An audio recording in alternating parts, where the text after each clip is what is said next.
एक लोमड़ी, एक छिपकली, एक बकरी और एक चूहिया, ये चारों सहेलियां थीं। उन्हें एक बार नदी पार जाना था, किंतु पार जाने का कोई साधन नहीं था। नदी में एक बड़ा कछुआ रहता था। एक बार जब वह किनारे पर आया तो चारों ने कहा, हम सच्ची सहेलियां हैं, एक दूसरे का साथ कभी नहीं छोड़ते, कृपया हम सबको उस पार लगा दो। कछुए को उनकी मित्रता बहुत अच्छी लगी। तब उसने पीठ पर बिठाकर उस पार ले जाने की बात स्वीकार कर ली। जब चारों उसकी पीठ पर बैठ गई और कछुआ चलने लगा, तब कछुए को कुछ थकावट महसूस हुई, तो थोड़ा दूर चलने पर उसने कहा, इतने वजन को लेकर मैं नहीं चल सकता, तुम में से एक उतर जाओ, अब मुझसे चला नहीं जाता।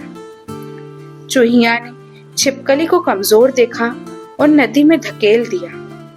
कुछ दूर चलने पर कछुए ने फिर वजन भारी होने की बात कही, तो लोमड़ी ने चूहिया को कमजोर देखकर उसे नदी में धकेल दिया और लोमड़ी और बकरी पीठ पर बैठी रही।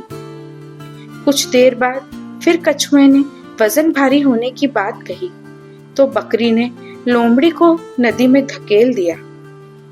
अब बकरी पीठ पर अकेली बैठी थी, तो कछुए ने कहा, मैं वास्तव में यह देखना चाह रहा था कि तुम सच्ची सहेलियां हो या झूठी।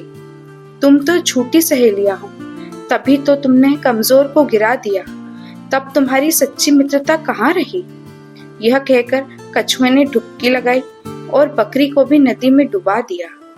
स्वार्थपूर्ण मित्रता का परिणाम बुरा होता है। सच्ची मित्रता होती है तब सबकी रक्षा होती है, तथा स्वार्थपूर्ण मित्रता होती है तब किसी की भी रक्षा नहीं होती। अतः हमें सच्ची मित्रता करनी चाहिए।